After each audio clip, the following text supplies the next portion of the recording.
Hello and welcome to Focus IR. I am John Human and I am delighted to be joined today by Dr Vincent Chian, who is Head of Business Development at newly floated Fairview International. Welcome, Vincent, and congratulations on getting the IPO away. Thank you, John. Happy to be here. It's great to have you on. So you've successfully raised 2.7 million on London's main market, which is a very impressive feat given the real difficulties that companies face on the IPO market today. But before we talk about that process, tell us a bit about Fairview. Tell us a bit about yourself and your role within it. Thanks. So I'll share with you a little bit about Fairview first. So we're a company that started out in 1978, providing education, international education to international students in Malaysia. So Fairview PLC, it runs two companies right now, two schools over in Malaysia, one in Kuala Lumpur and one in Johor. We're about 40 years old. And I suppose one of the big things that you can remember about us is that we are a IB specialist school. I suppose there's a lot more I could share with you, but maybe I want to just give you three key things to remember us by. And the first thing is, we are the best IB school in Malaysia. For the last 4 years consecutively, we won the Best IB School in Malaysia award and the Top 100 IB School in the World award. That just shows that we deliver results. And the second thing is that we are a school that prides itself on accessibility. We don't cost the earth. We don't charge crazy prices or our school only for kids who come to school in the Porsches. We are sensible and accessible to the average family. And finally, probably one of the most important things about us is that we believe that education is about preparing your children for success at life, not another exam. Yes, indeed. And that's something, I understand your background is as a psychologist. So this is something that's very important in terms of the way you think about how the schools are run and how you interact with your pupils. Absolutely. Well, in my background in psychiatry, I trained up in Manchester. I was a graduate of Manchester University, and I saw a lot of people with mental health challenges, particularly depression out in the Northwest. That was a big thing. When I moved over to education and started working in the school and working in leadership in Fairview, one of the big drivers that I pushed along was how do we ensure that our children grow up to be strong individuals, able to withstand the challenges of the world. So if you dig into the way that we run our school, you'll see that a lot of it is actually geared not just towards memorizing another exam answer or doing lots and lots of test questions, but at developing the whole child. Because when the whole child is developed, the results will follow. And we can see this from the results that we have. We don't drive children crazy by giving them lots and lots of exam questions to get these results. We did that in the past, and we realized that didn't work. So when we started focusing on the whole child, that's when we saw the results start happening, and that's what we're sharing to our community nowadays. Yeah, I think that's so important. I think that's exactly what people are looking for from education today. But the results also speak for themselves, and we'll come on to the IB, the International Baccalaureate, and what that is and why it's so different in a minute. But perhaps talk us about the IPO process. As I said, not the easiest time to come to market. So again, many congratulations on getting through that process. But tell us why you've chosen London and London's main market, even more of a hurdle to overcome, and how you've overcome the challenges of getting to market in such difficult times. Well, I think for us, it was a very natural progression to come to the London Stock Exchange. We've been doing really well in Malaysia. With the organization had a lot of schools in Malaysia. We did really well. We produced lots of results. We were asking ourselves, what's the next step? How do we grow beyond Malaysia? And the obvious answer was to ask ourselves, we need to go internationally.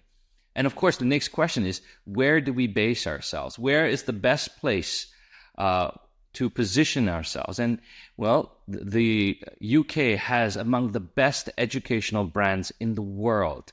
And so we wanted to join that and be a part of that UK educational brand as well. And that's why we chose the LSE. We also believe that the UK, with its powerful financial hub, would act as a perfect gateway to invite other investors who want to participate in the Asian growth miracle.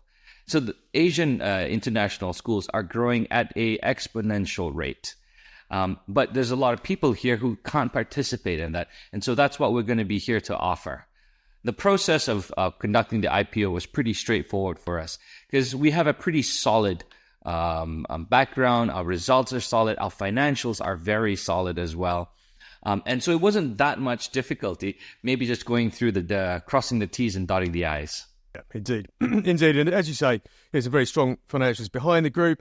Now you've got the proceeds of the IPO. Tell us about the strategy and what comes next, how you expand in Asia and the UK, of course. Well, in the UK, there are a lot of opportunities for expansion. First of all, the key thing is 14 schools on average in the UK are closing down every year, 14 private schools. And this is primarily because of challenges financially, as cited. I've seen a lot of schools in the last couple of years on my table, and every time I look at them, it's always a financial challenge. Either it's mismanagement, overpaying, wastage, or so and so forth. And there are a lot of these cases going on. Now, we have another school in the UK called Fairview Bridge of Allen. And when we came to the UK to run this operation, one of the first things we wanted to determine was what's our ability to run a profitable business in the UK, an international school. And our key finding there was we can run profitably at a school number of 150 students. Now, most of the schools that were going under, when we evaluated, were more than 150. And when we did our evaluation, we were pretty clear that if we took over any of those schools, we'd be able to turn them around pretty quickly, so long as they were more than 150 students. So that's our plan in the UK. There's a lot of opportunity to acquire schools here and do a really great job of turning them around and becoming bastions of their community again. But in Asia, it's a very different story. There's schools opening up everywhere because the market there, the market demand is so strong. And that's where we want to expand in 3 particular locations: in Indonesia, in Vietnam, and in Thailand. These locations we view as our growth markets, and that's our specific strategy for expansion there. That's direct expansion. But of course, with the IPO, we are also looking a little bit bigger. Are there other opportunities? And we are exploring them. For example, educational technology. We've all seen how ChatGPT has taken the world by storm.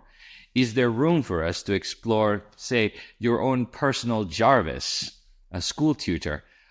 So these items are being explored. We currently already have our own learning management system within the group. And we're exploring how to add on AI capability to that as well. So there's a lot of wonderful things that we can do in this space that will be A, very, very value driving, and B, extremely profitable.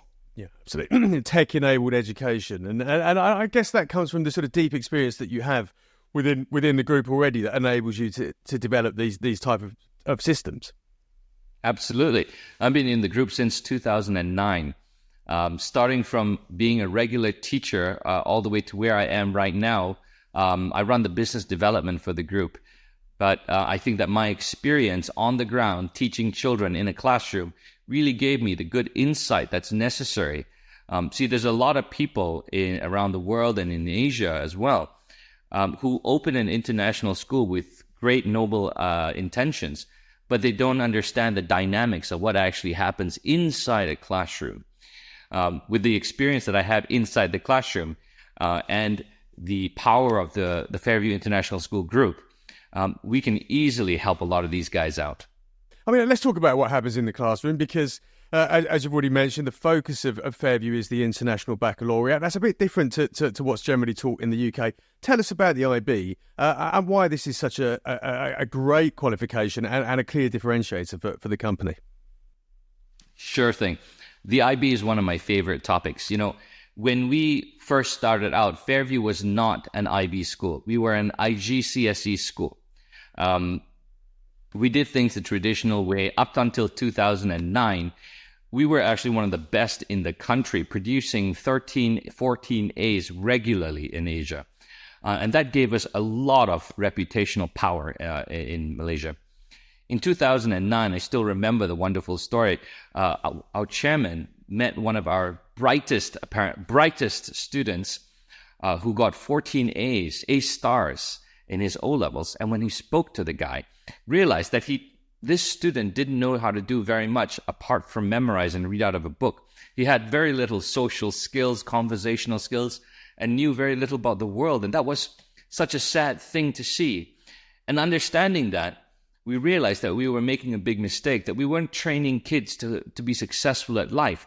We were training kids to be successful at an exam. And we were very good at it. But it wasn't what we set out to do, really. So with that, we shifted across. We searched first for what was the alternative. And we landed on the International Baccalaureate program. Exploring that, what we discovered were a couple of key things. And I'll share with you the IB in a quick nutshell. Well, the first one is to understand the IB. It's pretty much the best practices made compulsory. Like the best ways of teaching and learning are known to every curriculum around the world. The Americans, the Canadians, the British, the Australians. Their documents all say the same thing. Here's the content you teach, and you got to teach well.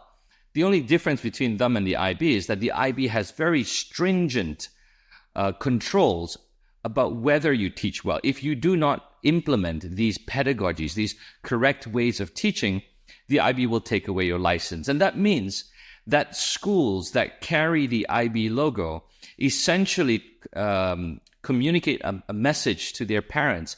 We teach well. And that's really important. Because when you think about what's valued in the workplace today, nobody cares about whether you can memorize a book full of facts anymore.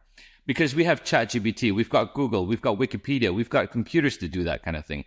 But what people really are concerned about is, can you use those facts really well? And that's what the IB really does. Because it teaches well, it also develops good thinking in children. You see, if you teach just for an exam, the kid only knows how to answer exam questions.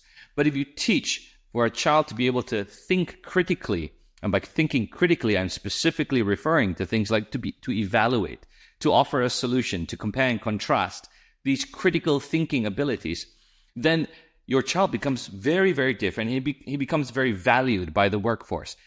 Essentially, when I recruit people, the big question I'm asking myself is, can this guy solve problems for me? And that's really what the IB does very well, because it teaches right. The second thing about the IB is that it is truly international. It's not British, not American. It's not controlled by anybody. So whether you choose to learn about the British version of Nanjing, or the Japanese version of Nanjing, or the Chinese version of Nanjing, it's really up to you in the school. And this allows us to really understand the world as it is, with multiple perspectives and varying perspectives that often conflict with one another. Not teach people just one perspective and expect them all to swallow it down. The third very important thing about the IB that we absolutely love is the recognition in the IB is amazing. Now, they did some really good studies about this recognition piece. And IB students are 3 times more likely to go to a top 20 university in the UK if they are IB students. 3 times more likely. If I wanted to go to the top 25 universities in the US, my chances to go there are from 2 times to 4 times more likely to go there. To go to Harvard, if I was a regular student in any program, my average acceptance rate is about 5%. If I'm an IB student, it's 12%. And this goes on and on across all of the other universities that they've done real hardcore research on. I mean, it's a fantastic qualification and a fantastic way of teaching. And you mentioned recruitment, and this is something that I know is also very, very fundamental to the way Fairview operates, and that is the training programs that you offer. Can you perhaps tell us a bit about that? And again, I suspect that's rather important to the decision to list in the UK, because this is potentially where a lot of your new teachers are coming from. Absolutely. So our secret sauce and why we are so strong at what we do really is our teacher training and recruitment program. So most other schools recruit teachers off the market. They go to international teacher fairs and recruit people there. They pay market rates and so on and so forth. But if you understand the dynamics of it, with the exponential rise of the number of schools around the world and the not so exponential rise of the number of international teachers, what we have is a supply-demand mismatch. And that results in salary inflation, which means that schools are having to pay more and more and more for good teachers now. And this, of course, just gets passed down to the consumer. So the poor parent just ends up paying more and more and more. So this is the typical dynamics of most international schools. So what we did, when we first started out to become an IB school, one of the first things we realized is we don't charge the earth. We don't charge big money, and we can't hire the most expensive teachers on the market. So we've got to find another way of doing things. And that way was building capacity. So we trained, and we really trained and trained hard. We trained so hard that the Malaysian Education Ministry gave us a tertiary education license. So there is a Fairview University College as well that trains our teachers with bachelor's in education, postgraduate diplomas in education, masters, and even doctorates in education. And every teacher that works in a Fairview school is on an educational program, always learning and always training upwards to grow even stronger. One of the key important things about our postgraduate diploma and our master's program is that it is also dual recognized by the International Baccalaureate. So if I finish either of these programs, I get an extra certificate from the IB. It's called the IB Certificate in Teaching and Learning.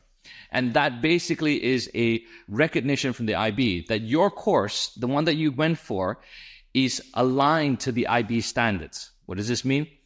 I don't just train teachers, I train IB teachers. And this is a very unique product to train, actually.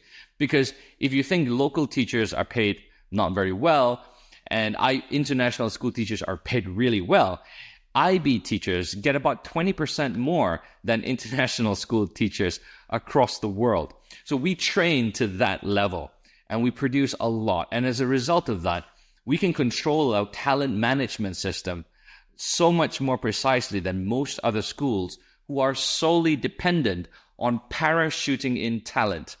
We all know that the process of recruitment is hit and miss. Even the best recruiters have about a 50% hit rate. You interview people, you don't really know whether they can deliver in the classroom, and you take a gamble. But for us, we've been training these guys from scratch. And as a result, we know whether they can deliver in the classroom or not. Those that can stay, those that do not leave.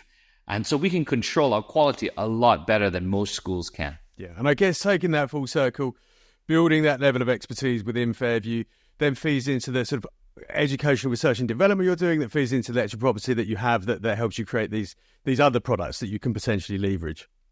Absolutely, John. Every person that goes through a postgraduate diploma or a master's program conducts research as part of their training program. Now, when you have 100, 150, 200 people doing research on your school, essentially what you get is a lot of feedback about what you can do better, what you can try differently, so on and so forth. And all of this feedback comes back into the system. And when we read it at management level, we ask ourselves, okay, what should we be doing? And there's been so many things that have come out of this system. For example, one of the things that we developed because of this is the Toolbox Project. Essentially, we train children on skills, soft skills.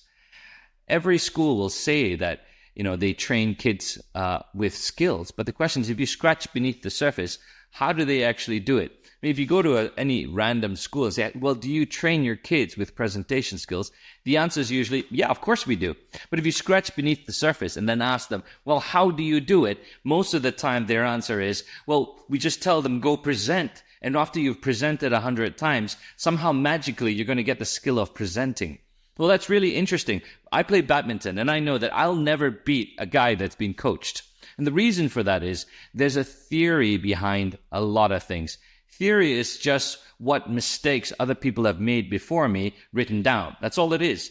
And by learning the theory and then applying, then you get a quality effect. And that's what our skills program was all about, Toolbox. And we won an award at the International School Awards for this in the teaching and learning category, which is essentially the best actors sort of category equivalent in our teaching and learning award, in our International School Awards. Other things that have come out of this are like the leadership program that we are developing right now, which is based on Stephen Covey's 7 Habits. Our purpose, it's actually the hedgehog concept by Jim Collins, the hedgehog concept career development program that we've got there as well. We also have a well-being program that's come out of all of this. So there's a lot of really interesting things that have come up because we're constantly receiving feedback and taking action on this. Yeah, absolutely. I mean, it really always sounds like it's at the absolute cutting edge of education and very much needed. Vincent, once again, it's been absolutely fantastic talking to you, and congratulations on getting to market with this fantastically unique company.